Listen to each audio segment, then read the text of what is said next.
Olá a todos, sejam bem-vindos à aula de Mecânica das Rochas. Na aula de hoje a gente vai falar sobre movimentos de massa. E o que seria um movimento de massa?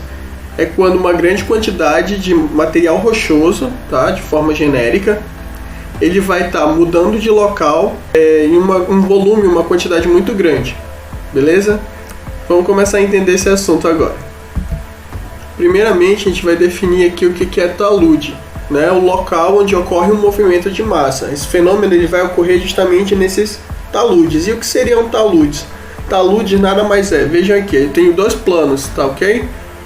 Não necessariamente na mesma cota, na mesma altitude, altimetria diferente. Então eu tenho dois planos que vão se conectar através de um talude. Então é uma porção inclinada, é um plano inclinado ou vertical mesmo, dependendo de algumas situações. Nas pedreiras, por exemplo, ele é bem vertical, quando o maciço rochoso é bem competente. Aqui a gente tem uma inclinação bem alta, a gente está mostrando aí na foto um material rochoso não tão competente, tá? Isso é uma mina de bauxita. Então, para conectar os dois planos, a gente tem o talude. Tá aqui, a gente tem três elementos básicos do talude. A face, que é essa parte que está pintada de amarelo na foto. A crista, que está de azul na foto, o plano que está de azul na foto, que é horizontalizado, e o pé, tá, que está mais abaixo, é o plano horizontalizado que está com a cota mais embaixo, é o pé. E aí a gente tem a altura do talude, que é justamente o comprimento vertical, a distância vertical entre o plano da cota de baixo, horizontalizado, e o plano da cota de cima, horizontalizado também. Tá? Então essa é a altura do talude. Outra forma também comumente utilizado para chamar a altura do talude, a gente fala amplitude. A amplitude do talude é sinônimo de altura do talude, certo? Nesse slide aqui, continuando as definições, a gente tem alguns tipos de talude, né? O mais conhecido são os taludes naturais, então eles estão sendo representados aqui abaixo, em preto e branco, nesse desenho. A gente tem também, aqui ó, os taludes construídos. Os taludes construídos a gente vai ter os de aterro, tá? Os de aterro. E aqueles que é o contrário, né? O aterro, o que é o aterro? É o acúmulo de solo, de rocha, de material rochoso de forma genérica, empilhado, tá? Então a gente tem um aterro. E o contrário também acontece, a gente tem uma porção de maciço rochoso, tá? E a gente faz uma escavação, a gente abre uma escavação, aí fica aquele plano inclinado, que é o talude. Nesse caso ele é o talude construído do tipo corte. Tá? Então, aterro e corte. Os taludes construídos. Os taludes podem ter essa origem antrópica ou acontecer naturalmente. Os taludes naturais são as encostas, que a gente vê acontecer muito deslizamento, tá? Que a gente vai falar muito disso a respeito nas próximas aulas também. Então, falando de deslizamento, nada mais é do que uma ruptura. Ruptura geralmente que acontece entre o solo e a rocha. Aqui a gente tem nas imagens. Aqui, ó, a gente tem aqui embaixo nas imagens situações, são encostas que, de forma genérica, ela é formada por rochas e na parte mais superficial solo, tá? Pode conter ou não vegetação, as daí dessa imagem contém. Então, a ruptura ela vai ser o quê? Vai criar isso aqui, ó.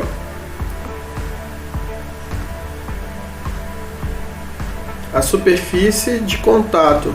Superfície de ruptura de contato. E o que é isso? É criado um plano de fraqueza aqui. E isso vai causar um desprendimento, tá? Esse aqui é o contato ou superfície de ruptura do talude. É onde vai acontecer. Um plano de fraqueza pode ser em uma xistosidade, um acamamento, pode ser uma coisa bem natural assim, dessa forma.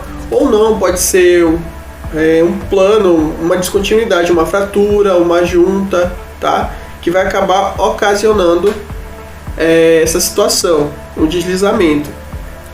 E o deslizamento é um dos tipos de resultados, de resultantes da ruptura. Então a gente tem aqui a ruptura circular, tá? Esse contato aqui do plano de fraqueza no talude vai acontecer um movimento de massa, tá? Sempre que houver planos de fraqueza ou interseção ou surgindo na face do talude. Aqui, ó, como eu tinha comentado antes, os taludes eles podem ser também De que forma? Verticais, tá aqui, ó. Nesse caso, os taludes são verticais. Aqui eu tenho dois taludes verticais. E está acontecendo aqui um movimento de massa.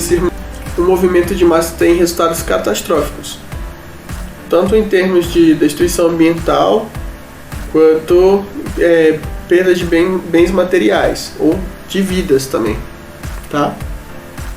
Ruptura. Aí eu separei aqui ruptura de solo e ruptura de rocha.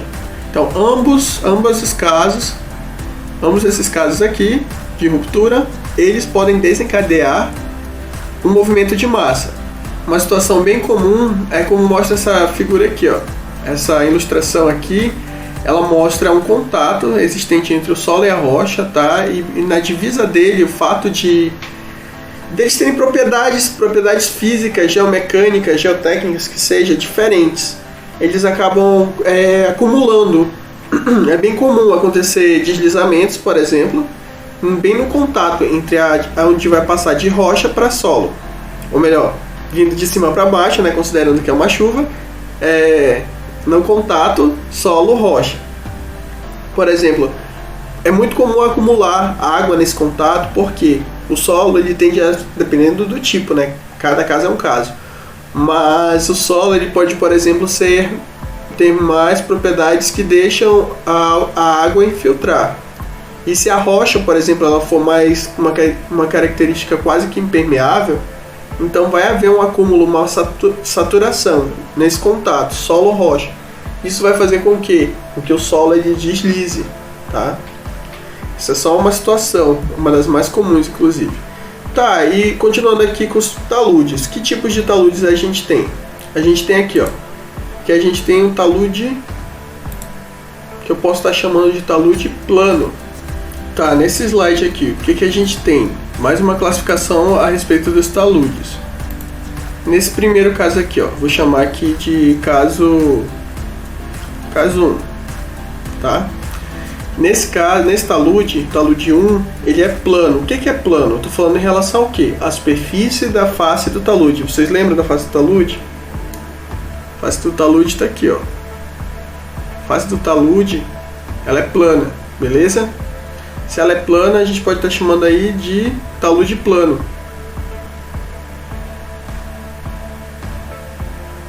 Tá? Tem talude plano.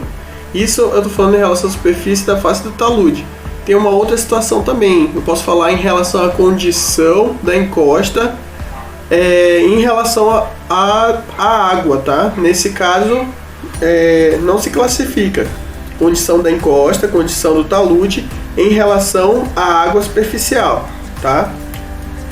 Talude 2, em relação à face do talude, tá? Em relação à face do talude, o talude 2 ele é plano? Não, ele não é plano, ele é convexo, tá? Aquela mesma ideia que a gente estuda em física, acho que para espelhos, plano, convexo e côncavo, também a gente pode estar classificando os taludes dessa forma. Então a gente tem aqui um talude 2, um talude convexo. Vai desculpando aí a letra, mas aqui é feia mesmo. Tá, a gente tem aqui o terceiro talude. Ah tá, em relação à superfície de face do talude é convexo. Mas em relação à condição do talude em relação à água superficial. O talude em relação à água superficial, com uma superfície convexa, ele vai ser o que? Coletor ou difusor. Beleza, então a gente também pode falar que o talude 2 ele é difusor. Tá? Então em relação à superfície, à água superficial, ele é difusor. Em relação à face do talude, ele é convexo. Vamos ao talude 3. Esse aqui a gente pode estar chamando de talude 3. A face dele pode ver que ele é o oposto da 2. Então a gente tem aqui o talude 3. E o talude 3 ele vai ser com relação à face dele. A face do talude é plano, é côncavo ou é convexo? É convexo também. Tá? E a outra característica dele em relação à água superficial, ele é difusor? Não, ele é coletor. Pode ver, essas linhas aqui, ó, essas linhas elas indicam porque aqui a área é grande e ela vai influenciando a água a deslizar e se concentrar no meio, no centro, né? Então nesse caso aqui ele é coletor, aí a água vai se acumular nessa região aqui, água superficial. Continuando, a gente tem aqui o talude 4. Talude 4, beleza? Essa aqui é a face do talude. O talude, em relação à face do talude, a gente pode estar classificando ele plano, convexo? Não, côncavo, beleza? Pode ver que ele parece uma cuia, tá? Pode ter sido aí um deslizamento que ocorreu nele. Então eu vou estar chamando ele de um talude côncavo. Ficou feia aqui a escrita, mas côncavo é sinônimo de para dentro, tá? E em relação à água superficial, ele é difusor ou é coletor? Difusor. Por quê? Porque se a água, pensem comigo, se a água cai aqui na crista do talude, ela tende a deslizar e sair de forma separada, tá? Ela não vai se concentrar numa área só, ela vai se espalhar ao longo do pé do talude. Então ela é difusora. A encosta, nesse caso talude, eu posso deixar no masculino mesmo. Difusor. E o último talude a gente tem aqui. Aqui o último talude é o talude 5. Talude 5, a face dele aqui, ó. Ele é o que? Ele é côncavo também. Ele é para dentro. Ele não é para, ele mergulha, a face dele parece que está entrando em relação ao próprio talude. Então ele é côncavo. Tá? E em relação à água superficial, podem observar se toda a água que pode cair aqui na crista do talude, a gente tem a impressão de que essas linhas aqui elas indicam que estão levando a água a escorrer de cima e se concentrar aqui no meio do pé do talude, tá? Formar até talvez um SAMP aí, uma concentração de água. Então ela está coletando, então talude coletor. Certo, agora a gente tem aqui solo residual. E o que seria esse solo residual? Solo residual, a gente tem aqui umas imagens para ajudar a gente a entender, tá? Então, digamos que no princípio, sei lá, centenas de milhões de anos atrás, eram apenas rochas sã, uma rocha sã gigante. E aí, com o passar do tempo, ela foi criando planos de fraqueza, descontinuidades, fraturas, fissuras, enfim, de todos os tipos. Com a ação do intemperismo, o que acontece? A parte superficial, tá? O intemperismo ele vai atacar justamente a parte externa, mais externa da rocha sã. E aí ele vai começar a se transformar em várias rochas, vai aparecer grandes descontinuidades, aí vão virar pequenas rochas e assim vai, até virar um solo residual. Esse solo residual, então, ele pode ter dezenas de metros aqui nesse sentido vertical, tá? De profundidade para poder chegar na rocha que deu origem, na rocha mãe, né? Que deu origem a esse solo residual. Esse maciço rochoso pode estar distante dele dezenas de metros, tá? No sentido vertical, tá? E a gente tem aqui o elúvio na parte superior e movimentos gravitacionais de massa podem fazer o elúvio se tornar um colúvio, tá? O colúvio aqui, como está dizendo pra gente, ele é composto de material heterogêneo, ou seja, é composto de originado de várias fontes diferentes. Diferente do solo residual, ele tem várias rochas mães, tá? Que compõem ele, e ele vai estar inserido, vai estar imerso numa porção de solo.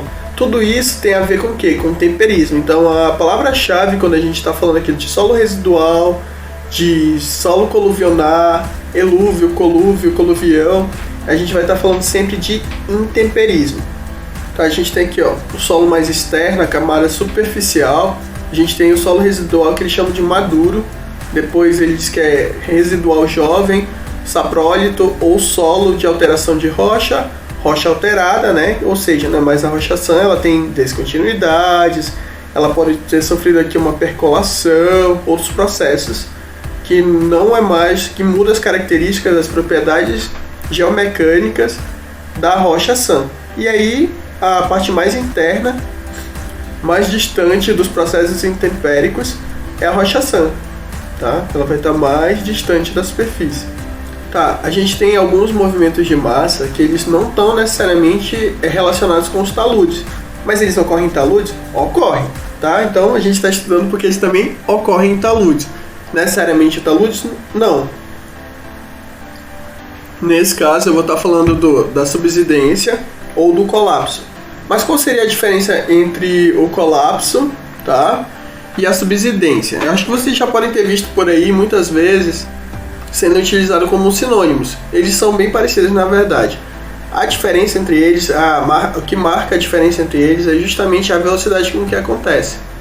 Colapso é uma subsidência muito rápida, tá? Mas por que pode acontecer esse tipo de subsidência tão brusca, né? Tão de repente? A gente tem aqui algumas causas. Separei aqui 5 causas mais comuns do colapso. Ação erosiva de águas subterrâneas. A água subterrânea ela vai passando e vai lixiviando a parte interna e subterrânea de uma rocha, pode ser de um talude ou não, tá? E aí vai comendo, vai lixiviando e vai levando para longe os detritos rochosos e cada vez mais vai ficando vazio. Aí quando esse vazio não se sustenta mais, o teto, né, pensando numa mina subterrânea, não sustenta mais o maciço rochoso superior, a esse vazio, ele colapsa de uma vez. Na atividade de mineração é comum por N fatores. O próximo motivo é efeito de vibração. Pode estar ligado à mineração, ao maquinário de mineração, a vibrações de detonação, por exemplo, enfim. N motivos aqui, a atividade de mineração. Pode ser de várias formas diferentes. Exploração de petróleo também.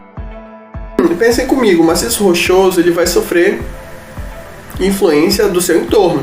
Então, se a gente está numa área de muita movimentação de rocha, de solo, da superfície da terra, como na mineração ou como na extração de petróleo, é normal que aconteça uma forma de realocar os blocos, tá? Alguns blocos descem, outros sobem. Então, isso é bem comum. Onde está movimentando aquela parte superficial da terra é passível de ocorrência de subsidência. Seja ela colapsada, uma coisa assim espontânea não, mas rápida, ou a subsidência muito lenta, que é o caso aqui que a gente vai falar dos recalques. Não, o recalque ele não bate e volta, ele não quica, tá? Não sei de onde foi criado isso, de que o recalque significa isso. A gente já vai ver direitinho o que significa, mas de forma genérica é um tipo de subsidência também.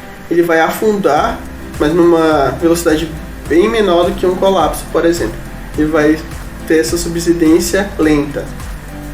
Motivos para que ela aconteça: sobrecargas, escavações e rebaixamentos do lençol freático. Eu estava lendo um artigo, na verdade, sobre o carvão mineral no Rio Grande do Sul, da possível mina de Guaíba aí, do projeto Guaíba, futuro ou não, se vai sair ou não. Então, o rebaixamento do lençol freático é um dos principais problemas assim que o estudo do IARIMA do projeto fala a respeito, porque vai ter um rebaixamento do solo. A gente está acostumado com esse nível e vai acontecer um desnível por causa do rebaixamento do lençol freático, desvio de lençol, tá? Tudo isso pode acontecer, esse recalque. A superfície vai afundar. E é o exemplo clássico, né, que a gente chama do recalque, é justamente isso. Afundou aqui o solo, tá? E esse afundamento, esse recalque, causou a inclinação da famosa Torre de Pisa, na Itália. A gente tem aqui também um outro recalque. Observem que houve um acomodamento de blocos aqui. Uma parte que eu não encontrei, eu tinha a foto desse lugar aqui antes e depois. Mas geralmente quando acontece esse tipo de coisa, o recalque aqui, acontece uma acomodação de blocos. Alguma parte ao redor se eleva, se só ergue, e a outra desce, a outra sofre, né, a subsidência do tipo recalque, que é lenta. Aqui, tipos de recalque.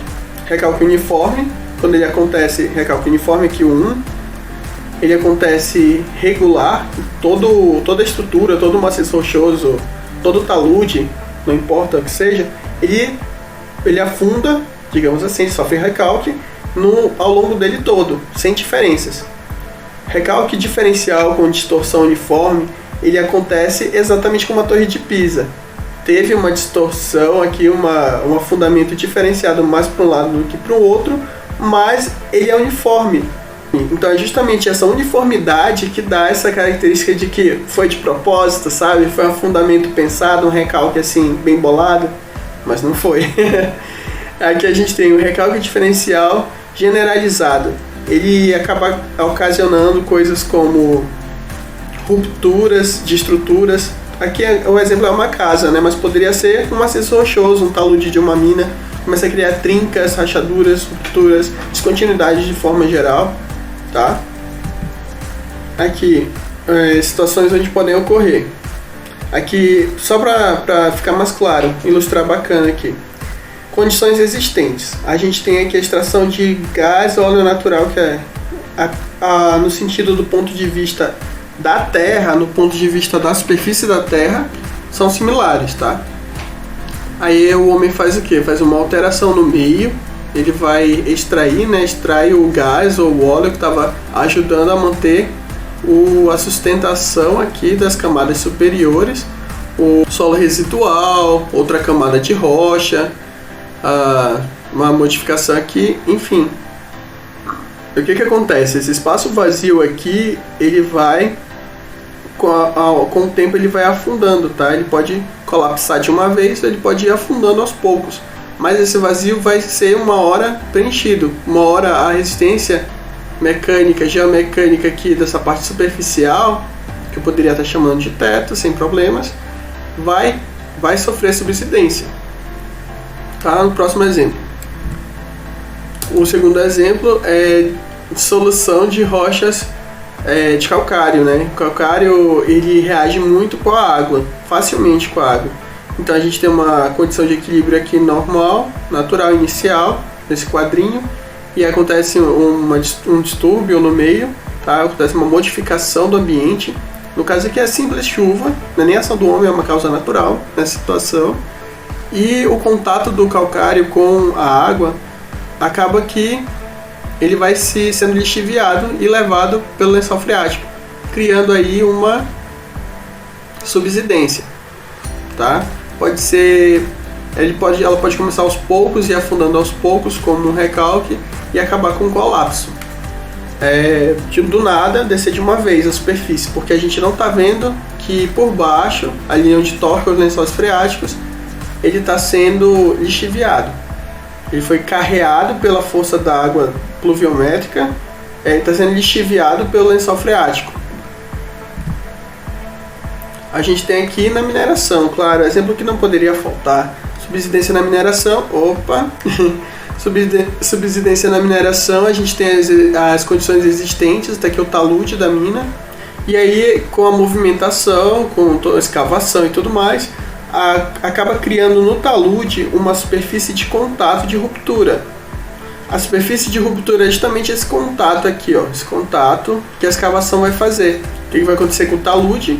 Vai sofrer a subsidência. Então, como vocês viram em alguns casos, não é necessariamente uma coisa específica, um movimento de massa específico de talude, mas é um movimento de massa que pode acontecer em taludes, como esse exemplo aqui de uma mineração de carvão. Beleza? Em termos de classificação do movimento de massa, a gente pode estar falando aí de velocidade. Velocidade do deslocamento a gente está representando aqui no eixo Y, e no eixo X a gente tem o tempo.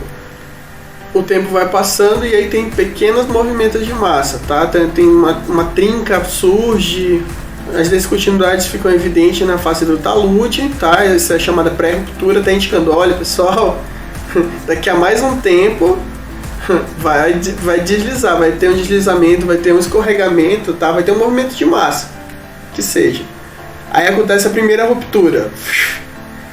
Por exemplo, a gente vai ver daqui a pouco, tem casos bem específicos, que acontece a primeira ruptura, deixa bem marcado isso no talude, e quando escorrega, acontece de fato a movimentação da massa.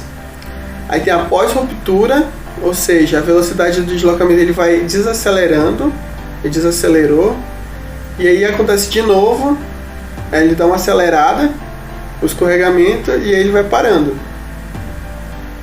Vocês podem estar se perguntando aqui nesse slide qual que é a importância, né, desse estudo de tempo. Uma coisa bem significativa que fica nesse sentido de tempo na classificação dos movimentos de massa apesar dos processos erosivos eles serem considerados, né, movimentos de massa, só que justamente por causa da função do tempo, leva períodos enormes, assim, centenas de milhares de anos, para que o intemperismo ele faça grandes efeitos, tá? E o movimento de massa é justamente um movimento rápido. Então, o intemperismo ele é separado do movimento de massa. O movimento de massa ele acontece muito lentamente. Existem os mecanismos deflagradores do intemperismo, tá? E isso deixa ele em um campo de estudo diferente dos movimentos de massa, que fique claro, são coisas diferentes, certo? Aqui, em termos de classificação, tipos de movimento, a gente tem a queda, a gente vai ver direitinho, a queda ela pode ser de rocha ou de solo. De solo, ele pode ser de detrito, se for uma quantidade grosseira, uma quantidade grande de solo, ou pode ser fino, se for chamado de queda de terra, tá? Se o solo for fino, se o solo for grosseiro, é de detrito. Mesma coisa vai servir para tombamento. Tombamento a gente vai ver, calma, vai ver mais adequadamente. E aí a gente tem o escorregamento. O escorregamento é o termo utilizado, o termo técnico, na verdade na geotecnia, utilizado para o deslizamento. A gente vê muito na TV, deslizamento na encosta no Rio de Janeiro, levou tantas casas, teve feridos, possíveis mortos, desaparecidos. Então, aí nesse caso dessa encosta natural que eu estou falando, eles falam na TV deslizamento, né? Mas é um tipo de sinônimo de escorregamento, tá? O termo técnico, o termo mais usado é escorregamento. A gente tem, ele pode ser rotacional ou translacional. Continuando aqui com a classificação dos movimentos, a gente tem queda, beleza? Eu vou mostrar direitinho para vocês, fiquem tranquilos, essa aqui é bem fácil de entender. Queda, tombamento também. Observem que pode ser qual o tipo do material rochoso. E a gente está falando da própria rocha mesmo ou de solo, tá? E aí do solo ele também vai se diferenciar em grosseiro e fino. Se for fino, sempre vai ter o nome terra. Se for grosseiro, detritos ou blocos, tá? E rocha é blocos ou rocha, rochoso, tá? São esses adjetivos. Queda de rocha ou queda de detritos, se for de solo grosseiro. Se for de solo fino, a queda vai ser de terra, queda de detrito, queda de rocha, tá? Isso é uma classificação feita por Vannes em 1978 e é utilizada até hoje.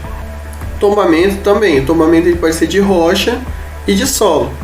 Tombamento de detritos, tombamento de terra, se for solo fino, beleza? Mesma ideia. O escorregamento, como eu falei, é a mesma coisa que deslizamento. Ele pode ser rotacional ou translacional. Vamos ver primeiro o que é isso. Que a gente tem o escorregamento rotacional e translacional. Qual que é qual? Olha, observe que aqui aparece um círculo, tá? Uma superfície, é um círculo, um deslizamento circular. Posteriormente eu vou explicar mais pra frente com detalhes. Mas nesse momento eu queria que vocês entendessem a diferença de translacional e rotacional. A principal característica chave que vai dizer se é um ou o outro. Você observa que ele é circular, tá? Ele acontece com solos ou com maciços rochosos muito fraturados. Ele tende a formar um círculo no contato da ruptura, tá? Esse aqui é o corpo do talude. O talude como um todo a gente pode chamar de corpo de talude. Então o contato da ruptura com o corpo do talude ele ficou circular. Se tem essa característica circular, então é rotacional. Ele rotacionou. Ele rompeu e rotacionou. Aqui a gente tem um deslizamento planar ou um escorregamento. Ele vai acontecer ao longo de um plano. A ruptura ela vai se dar justamente por causa de um plano de fraqueza, uma descontinuidade qualquer, seja ela natural, como foliação, acamamento, tá? E geralmente a gente vai ter aí na história um maciço rochoso com algum plano de fraqueza, ruptura, fratura, enfim, que vai fazer com que a parte superior ceda.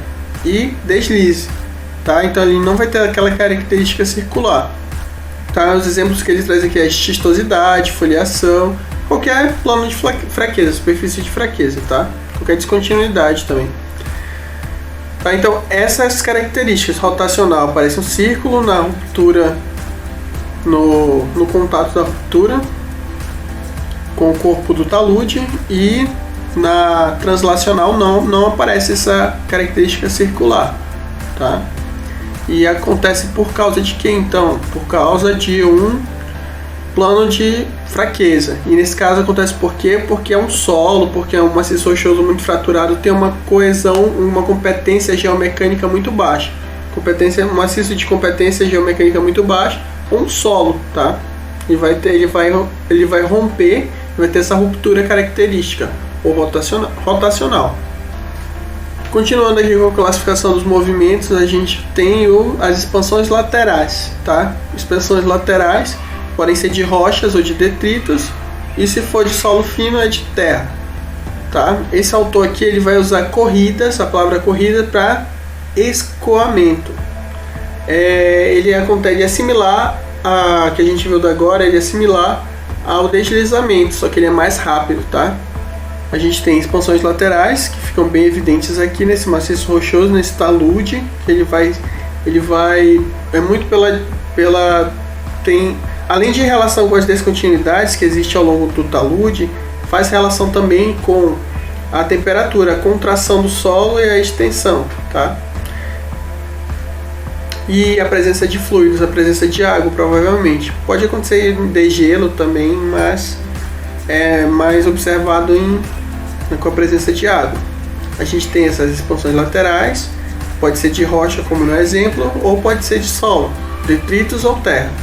Tá? A gente tem um exemplo aqui, ó, na foto. Corridas e escoamento. Tá? A gente vai falar muito de rastejo. Tem a ver com velocidade, o rastejo em si. Rastejo de solo ou rastejo de rocha. Beleza? Também tem os tipos de movimentos complexos, que é a combinação de 2 ou mais movimentos de massa.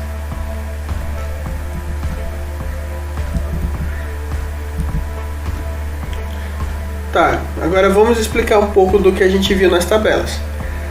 Olha, fica aqui essa observação logo de cara aqui, ó. Deixa eu ajeitar aqui. A instabilidade dos taludes são fenômeno tanto natural quanto antrópico. Na verdade, essa informação eu já tinha passado para vocês, né? Lá pelo começo da aula. E então eles se desestabilizam de maneira natural por ação da natureza ou por ação do homem. Eles podem até ser criados, né, como a gente viu, pela ação do homem ou da natureza. A gente tem aqui o rolamento de blocos. A gente tem o repique, que segundo o conhecimento popular seria o recalque, né? As pessoas entendem por recalque o que na verdade é repique. E tem a queda. Nesse caso aqui, a queda de blocos, a gente está observando aqui pela trajetória pontilhada uma queda livre, tá? Então tem muito a ver com a inclinação do maciço rochoso. Observem que aqui ele está bastante inclinado. Então ele cai, primeiro há uma queda livre e em seguida ele pode sair rolando. Se a inclinação ela for muito próxima ali de 45 graus, pode acontecer também o repique, tá? E quanto mais inclinada ela for, pode chegar um momento que ela simplesmente despenca, ela cai, queda livre direto no pé do talude. Não chega a repicar, tá? Igual uma bolinha de ping-pong, que nem o recalque do conhecimento popular. Aqui na imagem a gente tem também tombamento flexural. A gente tem tombamento, basicamente é um maciço rochoso, um talude que está na vertical, e aí ele passa a ficar na horizontal, ou quase na horizontal. Nesse caso ele vai se flexionando aos poucos, nesse exemplo aqui. Aqui, mecanismo de ruptura, a queda. Olha aqui, desprendimento de bloco, houve uma queda de um bloco, de um matacão, e infelizmente aconteceu, foi um sinistro, houve perda de vida do operador da escavadeira. Foi um caso que aconteceu, se não me engano, em Minas Gerais, em 2019, infelizmente. para vocês verem como é importante estar sempre avaliando as características do maciço rochoso, seja numa pedreira, como nesse caso, ou de qualquer lugar, de uma encosta, onde mora gente, não só da mineração, né, de qualquer tipo de talude, onde é habitável, onde há movimentação de pessoas, é importante estar observando isso. Tem gente que fala também da defesa do meio ambiente, né, tá sempre... No Brasil, quem faz o serviço, assim, em utilidade pública mesmo, faz parte também do governo federal, é a CPRM. A CPRM, né, aquele órgão de geólogos que ele faz uma avaliação, além de fazer pesquisa geológica para saber o que existe no subsolo, eles também fazem essas avaliações de encostas, de taludes, tá? Mas de cidades específicas, tá? Ele existe no Brasil inteiro. Voltando aqui, a queda de blocos, foi algo similar a isso aqui que aconteceu nessa foto, tá? Similar, tá? O desenho ilustra mais ou menos o que aconteceu nessa foto. Blocos instáveis. Aqui foi eu que bati essa foto. Aqui tem a altura de uma pessoa, um matacão que rolou lá de cima. Pode ver que ele rolou, que ele ganhou uma característica meio arredondada em algumas partes, né? Ele ficou meio redondo, então é bem provável que tenha acontecido ou um rolamento ou um repique, tá? E aqui mais blocos que rolaram. Esses rolaram que eu vi rolar, tá? Eu bati foto. Tudo isso foi na mineração, a céu aberto. Aqui, ó, desenho do rolamento mostrando. Observem que se tiver matacões arredondados no pé do talude, muito provavelmente foi rolamento. Quanto mais redondo eles forem, mais provável de ter sido rolamento. Tá, e o tombamento. O tombamento ele vai ser caracterizado por... Tá, a gente tem planos de descontinuidades aqui, ó. A gente tem as descontinuidades principais que causam tombamento são essas aqui, ó. Que elas mergulham, tá? As descontinuidades elas vão mergulhar no sentido assim, para dentro do talude. Mergulho, descontinuidades com mergulho que seguem o interior do talude, tá? A gente tem aqui o maciço rochoso e a gente tem também outras descontinuidades que estão o quê? Não estão paralelos, mas eles vão aflorar na face do talude, tá? São esses aqui, ó, nesse sentido. E a consequência disso é um bloco que estava na vertical tombar, ficar na horizontal. Então essa passagem da vertical para a horizontal no pé do talude, muito característico, é o tombamento em si. Tá? Ele fica bem mais evidente quando ele está assim, de comprido, por assim dizer, mas tem também o tombamento de blocos. Tá? Esse aqui de comprido que eu chamei é o tombamento flexural, tá? É a letra A aqui em cima. Letra A aqui. Aí o B aqui, o tombamento de blocos, e o tombamento flexural de blocos. É a somatória dos dois, né? É de blocos, mas ele sofre essa flexão para frente. No sentido de trás para a face do talude. Tombamento flexural, tombamento de blocos, tombamento flexural de blocos. Foi o que a gente acabou de ver. Tá aqui mais imagens. Tá? As fatias são como fatias aqui, ó. Que vão tombando até ficarem na horizontal no pé do talude. Tá, o que mostra essa imagem aqui? A redução do ângulo de mergulho efetivo da superfície de ruptura devido ao dobramento. Tá? Então houve um dobramento e aí reduziu o ângulo de mergulho. O que é o ângulo de mergulho mesmo? Vocês estão lembrados aí de geologia estrutural? Então faz parte da atitude, né? A atitude no caso da descontinuidade. Ali vai ter um mergulho, ele vai ser a direção que ele vai entrar. Tá? A direção em si, norte-sul e tudo mais, é orientação. Tá? E o mergulho é de que sentido? No sentido que ele está mergulhando. Quantos graus ele está mergulhando? Tá? Tem a ver com os graus que ele está mergulhando. Ele está no sentido, na orientação norte-sul, com um mergulho de 50 graus. Então ele vai no sentido norte-sul, inclinar, mergulhar 50 graus, por exemplo, tá? Bom, tá certo. E o que seria um tombamento secundário? Tombamento secundário ele acontece quando ele está interligado com outro mecanismo de ruptura, tá? Então ele é secundário. Por exemplo, aqui na letra A, deixa eu pegar o ponteiro. Aqui nessa ilustração, na letra A, a gente tem alguns elementos aqui. A fenda de tração, tá? Ela vai indicar justamente o deslizamento. Aí começa a deslizar e empurra um maciço rochoso aqui. Provavelmente essa área aqui que está deslizando é um material rochoso mais brando. Se é um material rochoso com uma competência menor, significa que ele vai começar a forçar, ainda que ele não tenha uma competência tão boa quanto o pé do talude, tá? O pé do talude ele vira blocos, então ele tem uma competência mecânica melhor do que essa parte aqui que deslizou. Só que com um esforço sobre ele, os blocos vão começar a se decompor, vão começar a tombar, tá? Então acontece tombamento de blocos, mas antes dele tem o deslizamento mais tombamento, então tombamento secundário. E tem vários outros, aqui na B, por exemplo, a gente pode estar falando de um deslizamento de base e depois um tombamento seguinte. Na letra C, por exemplo, na letra C a gente vai ter o contrário, a gente vai ter aqui na letra C um deslizamento na crista e tombamento. Primeiro desliza, aí ficam os buracos vazios, desliza sobre um maciço rochoso com uma característica assim bem fraturada. Aí esse mecanismo, esses espaços vazios vão servir com a ação da gravidade, né? Vai começar a servir de mecanismo para que haja o tombamento, ou seja, secundário. Ele vai depender do que? Vai depender primeiro do deslizamento aqui na crista do talude, tá? Letra D a gente está falando aí de um tombamento mais uma queda. A gente tem um material pouco competente, um solo, uma rocha bem fraturada, com baixa competência, ela vai descansando, vai repousando, vai criando o ângulo de repouso dela, que vai sendo reproduzido, tá? Em escala macro. E com o peso vai começar a abrir umas fendas aqui, umas escarpas que chama de tombamento. E por conseguinte ele acaba tombando de fato.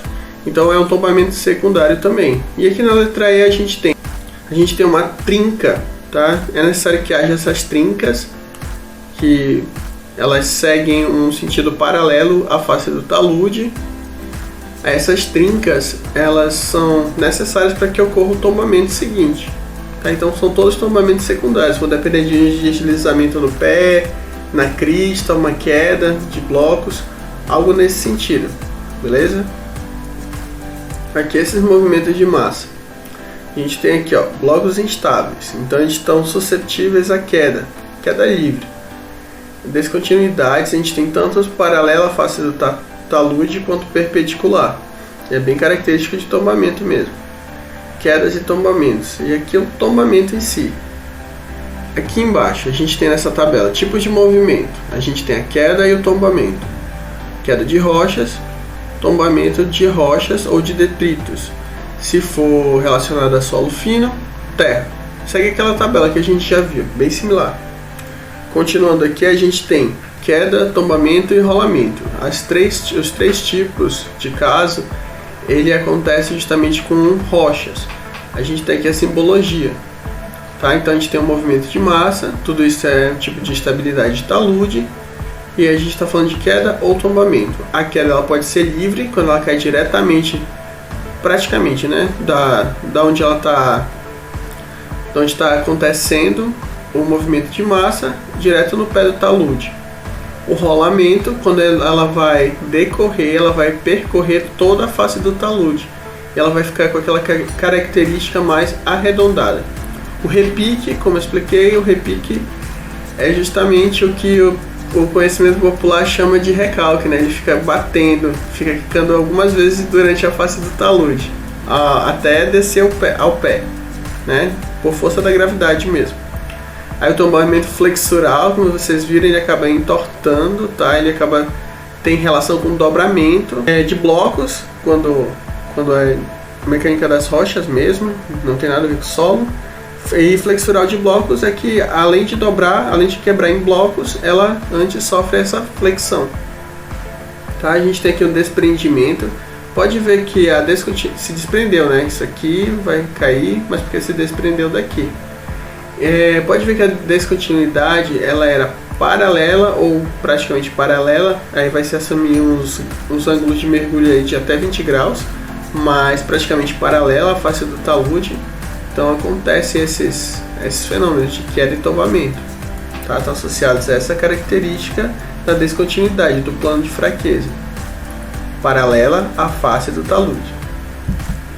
Continuando aqui com a organização das ideias que a gente acabou de ver, a gente pode abrir mais o leque aqui dos tombamentos. A gente pode, como a gente viu, ver inúmeros casos de tombamentos secundários.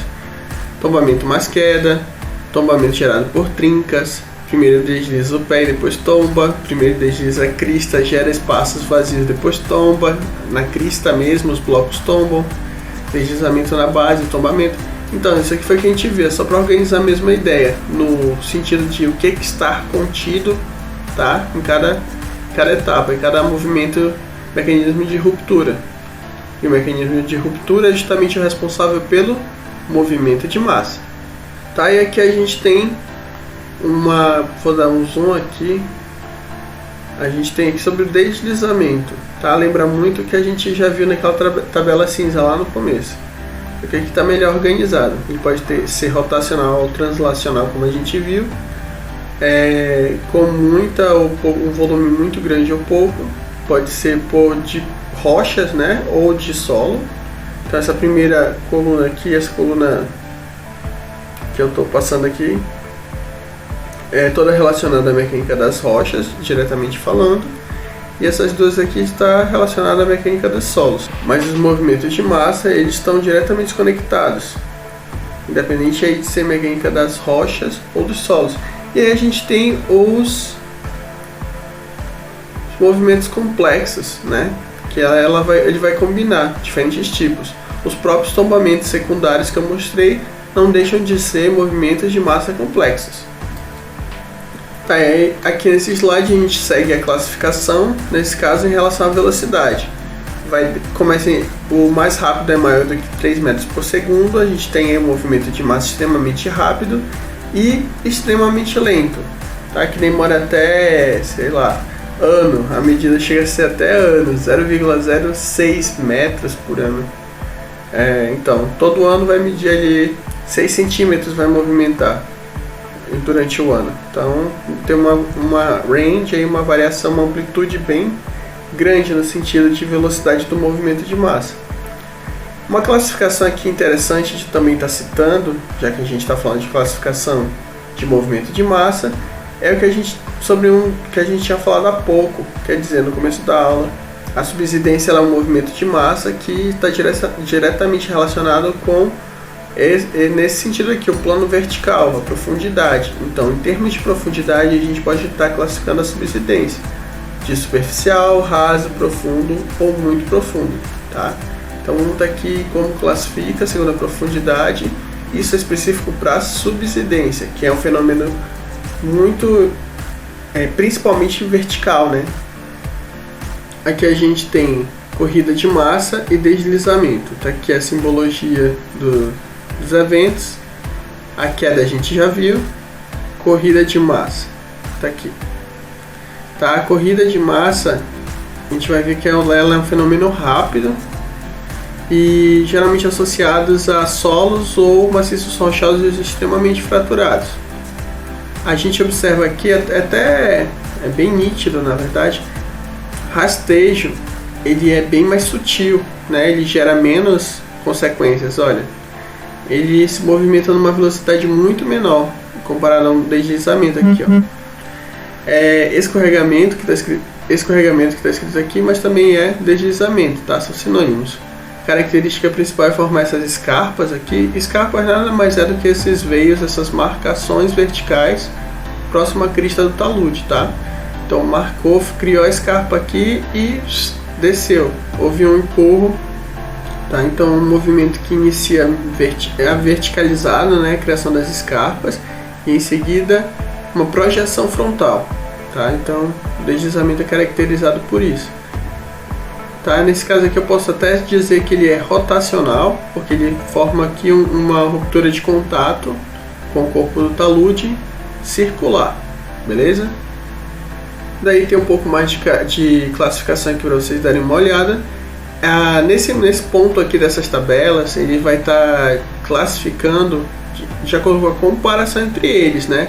Rastejo, também chamado de fluência, fluência de rocha, fluência de detritos, fluência de terra, de solo. Tá, o rastejo, as características dele, o que mostra que ele é diferente, as características específicas dele em relação ao escorregamento e em relação aos outros também, os outros movimentos de massa que a gente viu. Esse aqui é bem interessante, que a gente tem aqui um exemplo que isso aqui é bem característico, árvores retorcidas, troncos, postes tortos, até às vezes até mudança de alinhamento de via, tá? São coisas que são perceptíveis ao longo do tempo, mas isso acontece muito lentamente, então é questão de anos que isso aqui vai acontecendo. Então a gente está falando aqui de um rastejo. Então, mudou aqui 60 centímetros, inclinou aqui um pouco o poste no último ano, ao mesmo tempo que as árvores ao redor estão todas retorcidas, tá? Então o solo, essa parte da superfície da terra, ele está se movimentando bem pouco, está rastejando ao longo do ano, beleza? E aqui as três principais áreas, as três principais zonas dos movimentos de massa ao longo do vale, ao longo do talude. O vale porque já é no fundo, né? O talude aí criou essa marcação do movimento de massa que saiu arrastando, alastrando o talude e chega até aqui no fundo do vale, tá? A gente tem a raiz, da onde inicia a próxima crista, onde começa a marcar, tem a marcação do talude dos efeitos do movimento de massa que já aconteceu, nesse caso, o corpo e a base. Lembrando que a principal característica de diferença entre esses três elementos é a altimetria deles. A raiz é mais elevado, o corpo nem tanto, e a base é bem baixo, próximo ao pé do talude, ou às vezes até no pé do talude.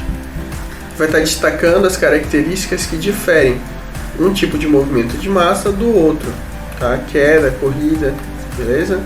Essa classificação é de Augusto Filho. Rastejo, escorregamento, já viu?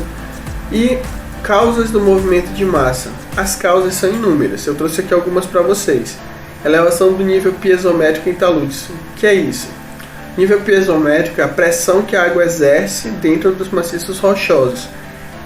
A pressão ela vai exercer uma força de baixo para cima em direção à água, ela tenta extravasar, tá? Então quando há uma pressão dessa forma, aí existe uma elevação do nível piezométrico, às vezes um lençol freático, às vezes uma saturação extra, como pluviométrica mesmo, acontece a chuva, concentra uma quantidade de água e aí a pressão piezométrica do maciço rochoso que compõe o talude começa a ficar muito alta, então ele começa a tender a realizar movimentos de massa. Efeitos de oscilação térmica, principalmente em ambientes que variam muito a temperatura, que possuem as 4 estações bem definidas, esfria muito, esquenta muito no verão, esfria muito no inverno, tá? Então há uma contração e dilatação aí das estruturas geométricas do talude, que acabam por muitas vezes criarem trincas ou outras descontinuidades, ou ainda aumentar as que já existem. Diminuição dos parâmetros devido ao intemperismo, beleza? Intemperismo, como eu falei, ele é um estudo separado, mas aqui ele está listado como uma possível causa do movimento de massa, mas é um estudo separado, então eu deixarei esse aqui de fora, beleza? Mudança na geometria dos sistemas.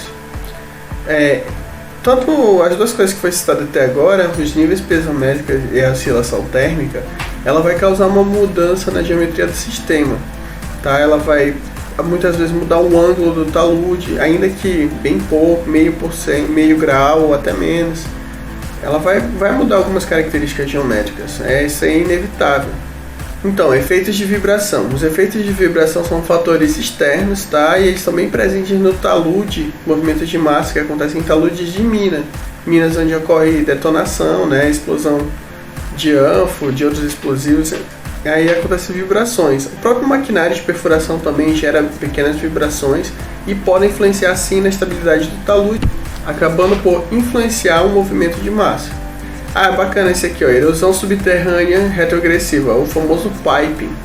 Essa erosão interna, que é o piping, ele é interessante porque ele não tem uma característica definida, é um fator externo ou um fator interno. Na verdade, tem um pouco dos dois, eu diria que de ambos. Tá? Ele, se por um lado ele acaba liquefazendo o que contém dentro do talude, que está retido atrás do talude, existe um avanço subterrâneo por debaixo do pé do talude. Então tem fatores tanto externos, influenciados por qualquer uma dessas lidas anteriormente, e também pela própria característica de material de construção do talude, tá? Lembrando aí, falando aí mais especificamente de barragens, né, construídas. Aí a gente tem ruptura por cisalhamento, que pelo próprio nome já é bem autoexplicativo, cisalha, né, no contato de ruptura, e o rebaixamento rápido no nível da água em barragens ou enchentes. Vou ajeitar aqui. Em barragens ou enchentes. Da mesma forma que o nível piezométrico influencia devido à pressão da água, o nível da água também. Quando a gente fala nível da água, a gente está falando aí de saturação. A gente vai deixar o talude mais saturado ou menos saturado. Quando isso acontece de maneira muito brusca, ele tende a criar essas descontinuidades ou ainda aumentar as descontinuidades pré-existentes. Todos esses são fatores que resultam em movimentos de massa, muitas vezes combinados e às vezes até mesmo isolados. Eu espero que vocês tenham gostado da aula de hoje. Eu vou deixar um link aqui na descrição sobre vídeos que mostram movimentos de massa. Acho bem interessante vocês estarem dando uma olhada. Beleza? Obrigado pela atenção.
Aqui, ó. São como fatias.